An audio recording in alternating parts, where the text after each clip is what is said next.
بله رینماین دانینا چک بداویت گلباخ بله رینماین دانینا چک پشتکو دوام بداویت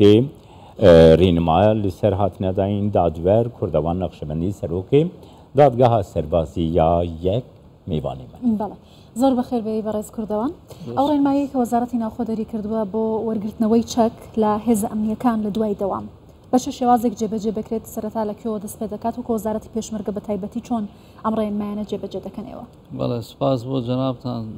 سپاس بۆ بینەرانی کەناڵ 24 ئێمە ڕۆژی دووشەمە لەگەڵ ڕێز وەزیری ناوخۆ هەموو ئەو بەرپرسە ئەمنیانەی کە لە حکوومەتی هەرێما هەیە کۆبوونەوەیەکمان کرد بۆ ڕێخستنەوە و تۆمارکردنی ئەو چەکانەی کە لە ناو هێزی پێشمەرگە هەیە و لە چوارچێوەی ئەو یاسایی کە ئێستا بەرکارە لە هەرێمی کوردستان یاسای ژمارە 2 ساڵی 2022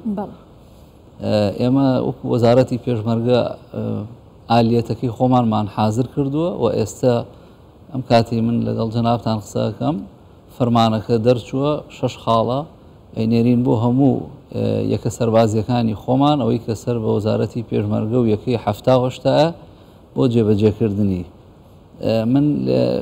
ڕاستی ئەوەیە کە بێ بڵێم بەشێکی زۆری پێشمەرگەی ئێمە خۆیان کاتی خۆی لەبەرەوە پێشمەرگە هێزێکی شۆڕژێر بووە خۆیان چەشیان کڕیوە بۆ پارێزگاریکردن و بەرگریکردن لە هەرێمی کوردستان ئێستا ئەم چەکانە پێویستی بەوە هەیە بکرێتە قاڵبێکی یاسایی بۆ ئەوەی گرفتی یاسایی بۆ پێشمەرگەکانمان دروست نەبێ ئێمەش بەپێی ئەو ڕێنمایی کە ئێستا حازرمان کردووە و فەرمانی پێ دەرچووە ئەوەیە کە لە هەموو وحدەکانی عسکەری ئێمە کە سەر بە هێزی پێشمەرگەی کوردستانە مستەنەدێکمان هەیە کە یەکێکە لەو بەڵگەنامانەی کە تۆماری کەلوپەلی سەربازی پێکرێ پێوترێ مستەنەدی 102 بەپێی ئەو مستەنەدە هەموو ئەو چەکانە تۆمارەکرێ لەلایەن بەشی میرەی وحدەکەوە بە 4 نسخە و لە ناو مستەنەدەکە بەوازحی ئاماژەی پێکرێ کە ئەم چەکە پێشمەرگەکە خۆی کڕیوێتی و ناوی خۆی لەسەر مستەنەدەکە جێگیرەکرێ ئەم 4 نسخەیە نسخەیەکی ئەدرێتەوە بە پێشمەرگەکە خۆی وەکو بەڵگەنامەیە کە لە لای بێ بۆی مافی نەفەوتێ لە ئایندەدا و سێ نسخەکەی تریشی یەکێکیان لە وحدەکەی ئەمێنێتەوە یەکێکیان ئەچێتە میرەی گشتی یەکێکیان ئەچێتە حساباتی گشتی و لەوەش زیاتر ئێمە سجلی بلانجۆمان هەیە لە ناو هەموو وحدە عسکەریەکان هەر کەلوپەلێکی سەربازی کە مستەنەدی 102 بۆ کرا ئۆتۆماتیکی لە سجلی بلانجۆش تۆمارەکرێ ئەمە خطوەی یەکەم ئێمە ئەوامان کرد کە ئەو چەکانی کە پێشمەرگە هی خۆیەتی و پێشینەیەکی نەبووە لە ناو وحدەکەی ئەکرێتە ڕسمی ئەچێتە چوارچەوەی یاساوە باشە کە کوردەوە مەسەلە پێشمەرگەیەک گاوا بوو نەل دەوام بەڵێ دوێ وێ چەکی خۆ لە کۆگەهەی بێنێ ئەو پرۆسە چاوایە جا ئەمە خاڵی دووهەمە کە من ویستم باسی بکەم ئێمە مەرحەلەی یەکەم تەنزیم و تۆماری چەکەکانمان ئەکەین ئەوانەی کە هینی حکوومەت نی و پێشمەرگە خۆی کڕیوێتی بۆ ئالێتەیە خاڵی دووهەم ئەوەی کە ئێمە ئیشمان لەسەر کردووە ئەم چەکە بەپێی یاساکە مادەی 8 بڕگەی 2 بە سەریحی ئاماژەی پێکراوە ئەبێ لە جبەخانە و مەشجەبەکانە بمێنێتەوە پێویست نییە ئەم چەکە بگەڕێتەوە بۆ ناو ماڵەکان بەڵام لەبەرەوەی کە زروفی ئێستای هێزی پێشمەرگەی کوردستان وەکو پێویست تا ئێستا نەمانتوانی و مەشجەبەکانمان ڕێکخین بە سەبەبی ئەو جوغرافیایی کە تەوزیع بووە واجبی پێشمەرگەکانمان نەمانتوانی وەکو پێویست مەشجەبەکان ڕێک بخەین بەڵام دەستمان پێ کردووە لە دروستکردنی ئەو دوو فەرقەی کە ئێستا ڕەزامەندی لەسەر دراوە ئەتوانین وردە وردە ئەوانیش ڕێک بخەین بۆ ئەمەبەستە ئێمە وامان بڕیارداوە کە ناسنامەیەکی تایبەت بە کوالیتێکی بەرز دروست بکەین بۆ ئەو پێشمەرگانەی کە مستەنەدی 102یان بۆ کرێ کە چەکەکەی تۆمار کرد ژمارە ئەو چەکە ئەخینە سەر ناسنامەکە بۆی و ئەو ناسنامەیە لەلایەن ئەو جیهازەوە ئەخوێنرێتەوە کە ناوی کێ و چەکەکەی چ نوعێکە لەسەرەوە جێگیرەکرێ ئەمێنێتە سەر ئەوەی لە کاتی داوەزینی لە ئەرکی خۆی یان کاتی ئەو کاتی بە پێچەوانەوە ئەگەڕێتەوە بۆ ئەرکی خۆی بۆی لە بازگەکانە تووشی گرفت نەبێ ئێمە بڕیارمانداوە پسوڵەیەکی بۆ بکرێ لەگەڵ هەویەکەی پێکەوە تەنها هەویەکە بە تەنهانا پسوڵەیەکی بۆ بکرێ بۆ ئەوەی هاتوو چۆکەی پێ بکە بەڵام ئەبێ برا پێشمەرگەکانمان ئەوە بزانن ئەو چەکەی کە ئەیباتەوە بۆ ماڵەوە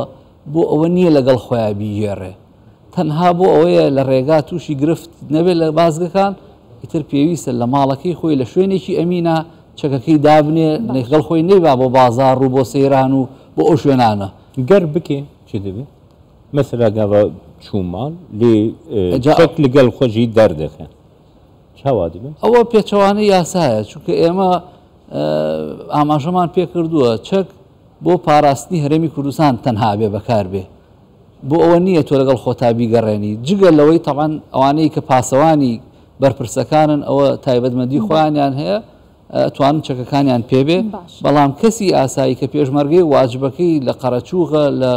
لە هەر جێگەیشی تر هەیە پێویستنی ئەم چەکە لەگەڵ خۆیان لە بازاڕا بگێڕێ. جۆری چەکەکانە جیاوازی هەیە لە کەسێکەوە بۆ کەسێکی تریش بە تایبەتی کەسەکان وکو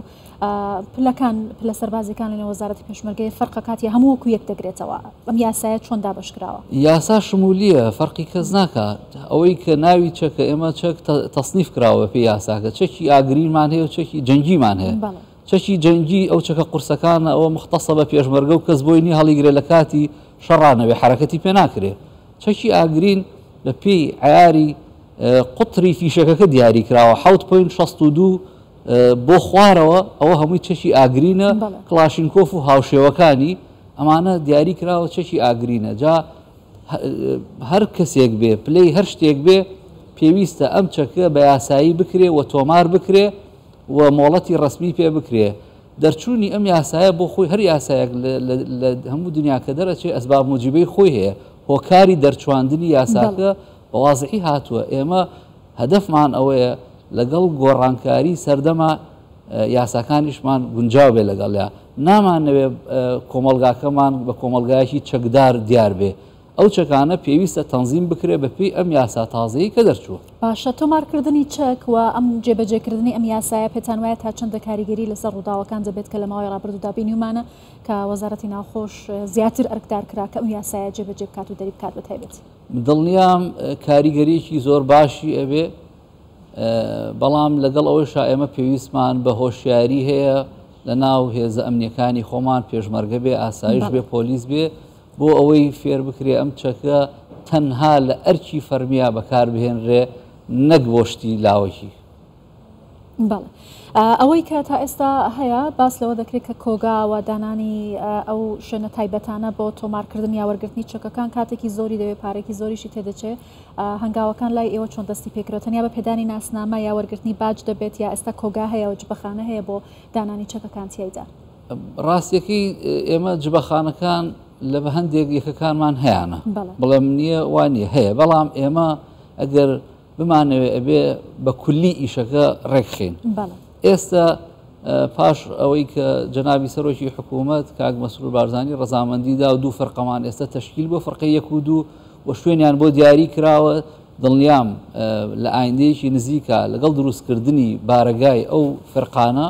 شوێنی مەشجەبەکان بە شێوەیەکی مۆدرێن بە شێوەیەکی هونەری سەربازی دروست ئەکرێ، ئێمە توانین وردە وردە ئەو چەکانەمان لە مەشجەبەکانە تەنزیم بکەین، بەڵام هەڵبەتە ئەوە پێویستی بەکات هەیە، یعنی بەپەلە ناکرێ. ئێمە کێشەی وەکو باسم کرد کێشەی جوغرافی ئەرکی یەکە سەربازیەکانمان هەیە، احتیمال هەیە ئێمە مەقەڕی فەوجمان لە شوێنێکی تر بێ و مەقەڕی لیوا لە جێگەیەکی تر بێ، مەسافەکەیان زۆر دوور بێ. لەم حاڵەتە ئێمە تا ئەو کاتەی قیادە و سەیتەرە تەنزیم ئەکرێت لە ناو فەرقەکانمان بۆ هەموو هێزەکانمان کە سابت بوو ئەو کاتە زۆر ئاسان نەبێ و مەشجەب ئیشێکی ئەوەنە قورس نییە، بەڵام پێویستمان بە کاتیژ بێت. زۆر باشە، زۆر بەڕێز کردەوە نەخشبەندی سەرۆکی دادگای سەربازی یەک سپاس. زۆر سپاس بۆ جەنابتان، بەس من پێم خۆش بوو یەک ملاحەزە بۆ هەردوو لایەن بکەم، چونکە ئێمە هەردوو لا هێزی ئەمنین، هەم پێشمەرگە، هەم ئاسایش، هەم پۆلیس. تکام وایە لیان